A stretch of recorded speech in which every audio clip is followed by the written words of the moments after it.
Welcome to the Kanavos Show, everybody. I'm your host, Kathleen O'Keefe Kanavos, but my friends all call me Kat, so I hope you will too. We have a marvelous show for you today. If you love horses, this is where you need to be. Our guest is Helen Brennand, and she's here with us out of the UK, out of England. And she has an incredible horse sanctuary. And I'm going to have her tell us about that sanctuary. Not only is she an author with a fabulous book called Belief, and I'm going to have her hold it up and show it to you, but she's also a holistic therapist, and she uses her horses for therapy. I love that. It's good for the horse. It's good for you. It's good for the universe. So welcome to the show, Helen. Oh, it's lovely to be here, and thank you so much, Kat, for inviting me. It's great to talk and share this and share the wonderful stories that the horses have. Oh, I bet they do, and I want to hear them all. So you are so welcome for being on the show with us today. So tell us, Helen, how did you get into this? How did this, how did this happen? How did it touch your heartstrings and pull you in? I think it all began from being a child, really. I think the love of animals and horses was there from being very small. And I always dreamt of having this place where animals could be cared for and be safe and have their own environment, that was theirs. But in 2012, I lost a child, and my husband and I were going through a period of grief. And we obviously, in that time when you're suffering, everything changes, doesn't it? Your whole world changes, and suddenly I don't know how other people feel when they have suffered any trauma, but I certainly started to see very differently the world that was going on around me. And the horses were my saviour at that time. And it's like they just knew what to do. They were like angels. And in that period is when I really started to understand the depths of the horse and the healing powers that they possessed. And I think because of my previous work, which was doing a lot of research and observation with horses' behaviour, emotions, I think that had really set me up to access what they started to show me, which was this ability to reflect what was going on, and for me to assimilate that and make changes to my life. So that was the real trigger to move down the therapy route and set the Haven up in slightly different way that I'd originally thought, which was we would be creating a place to protect animals and save animals. It's become two-way. They're helping us and we're helping them. Mm-hmm. So that was the initial sort of. So what was this research that you were doing? Which I know you're an expert. So tell us about this research. Well, I think when I was training and competing and doing the sort of normal things that we do with horses, that's out there. I trained as an instructor, and I still have this beautiful German warm blood, and we were competing, and so part of her sort of maintenance and care was she'd have physiotherapists and come in and different therapies. And one day a physiotherapist said to me, "You can do this, Helen. You're very in tune and intuitive with your horse." And I'd never really thought about going down that route, but I did, and it opened a whole new world to me. And I started to do more research into how, because of what I experienced once I put my hands on the horses, what they started to communicate back opened a whole new world up. And I realised that, their environment mattered, the relationships mattered, how the social interactions mattered. And in a lot of domesticated animals, certainly horses' lives, we separate them and we maybe don't let them out like we should because we're concerned about them getting injured, or there's all sorts of different things. So I started to observe, I started to watch, and I started to read the body language, the emotions, the herd dynamics, and it changed my life, really. It changed my life because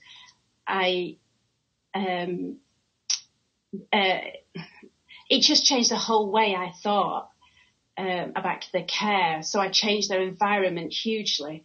How did you change it? How did you change it? From what to what?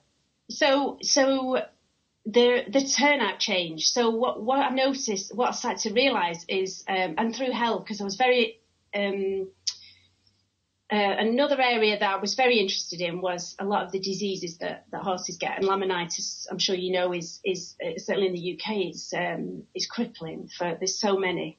So I was looking at how to balance the energy, intake of food and energy out, movement. So for those who don't know, laminitis is a bit like diabetes type 2 in humans.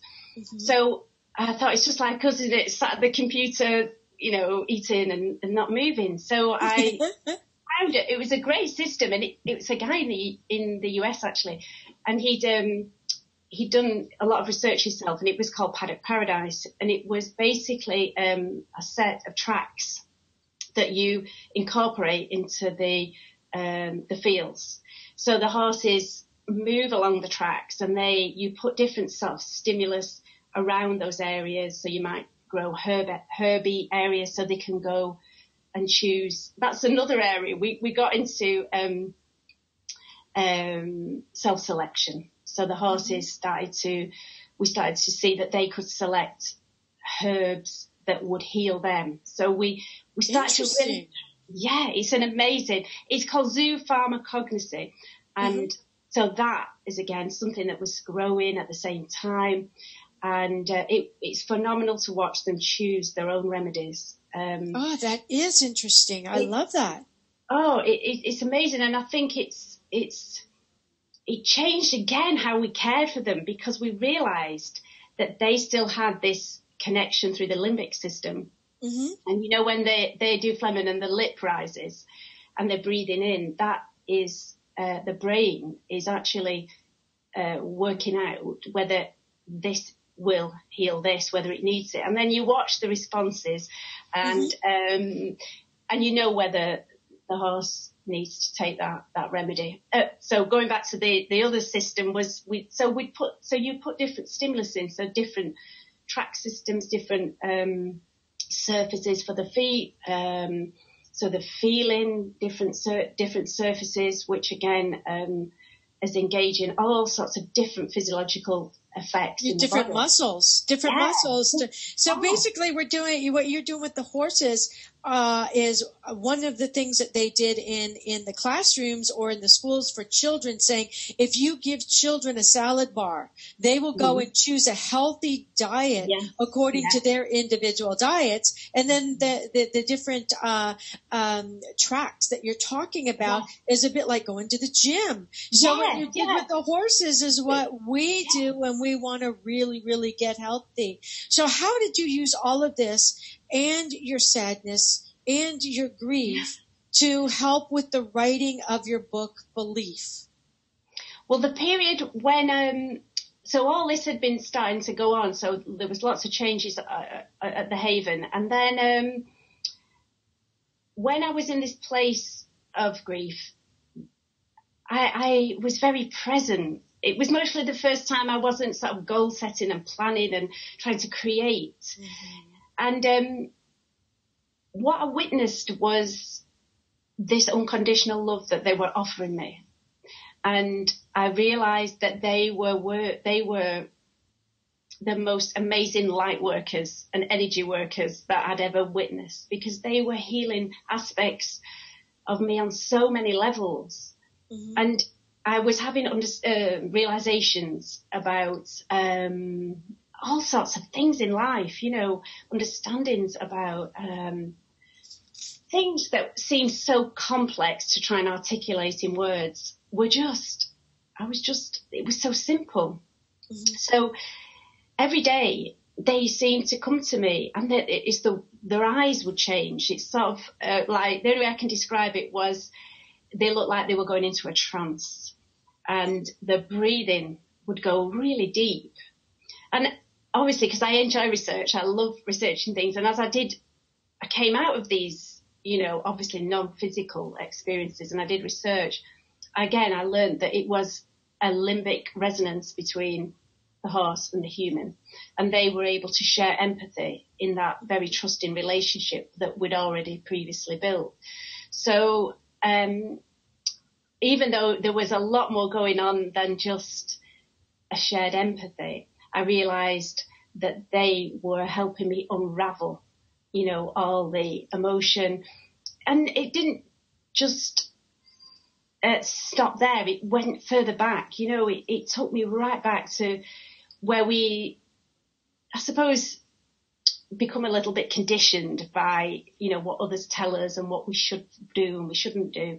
So it just was life-changing. And then I just one day heard the book's ready. And I laughed, Kat, because I don't write. You heard it like in your head? Inside, yeah, a voice. Yeah. A voice said the book is ready. And I thought, whoa. And I was very resistant. And it was, a friend said, pick up a pen, Helen, pick up a pen. And I did in the end. And I was very, very resistant because I thought, I'm going to be disappointed when I write. Anyway, I started writing, but it was far more beautiful. The words that came were far more beautiful than I could have thought of at the time. And but it's never stopped. This understanding and knowledge that was opened up is constantly now being shared. And I think once you've experienced that beauty, and you know that we're all important. Mm-hmm. That's what they made me realize, that we are all so precious and important that mm-hmm. I thought, I've got to share. I've got to try and share this.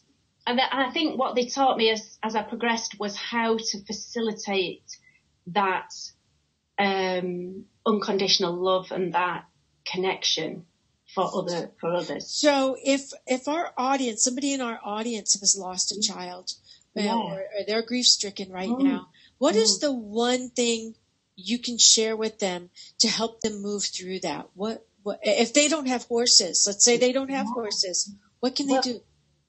Well, I think the biggest thing that I learned in that time was the passion. We all have a passion, don't we? There's something in our lives that we love, and sometimes we've maybe not given it much attention because life's so busy.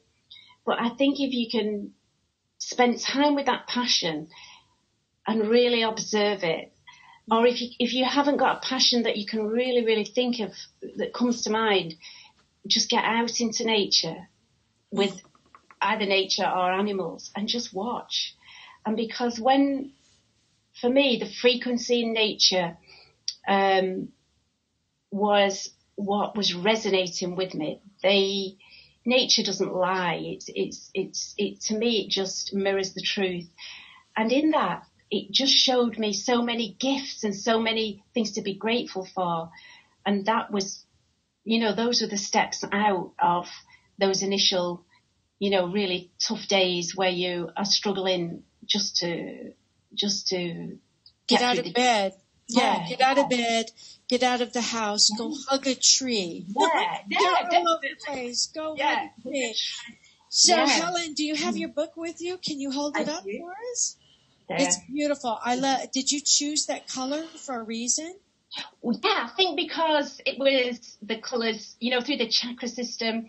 And my daughter, when this was happening, I must share this because I think it's so important for mothers and daughters or fathers and daughters, is when this was happening to me, it was private. I wasn't obviously telling everyone. I was trying to understand what on earth I was experiencing. But my daughter was having, obviously, even because I was letting go, she was. And upstairs in her bedroom, she was painting. And she was only 13 at the time. And when I saw the paintings, I realised we were connected, her through her art and me through writing. And so all the artwork is Emma's. Oh, all the artwork in the book is your daughter's. Yes, How beautiful. yeah. And how can we find the book? Where is the book? It's on Amazon, and it's on Smashwords. So either of those places, you can get it in the UK or in America, USA, Amazon USA. And how can we find you? I'm on, we're not, because we're outside all the time, we're not great with technology, but we're getting better, and we have a website. It's belief444.com. So you can see them up there if you want to go and see them. Yeah, so belief444.com. And I will make sure that I put that when I do the articles and the blogs for this. Well, thank you so much for being with us today. That was, I love those stories. Do you have any other thoughts that you want to leave us with that maybe I didn't touch on? The only other thing is that we're really passionate about children as well at the Haven.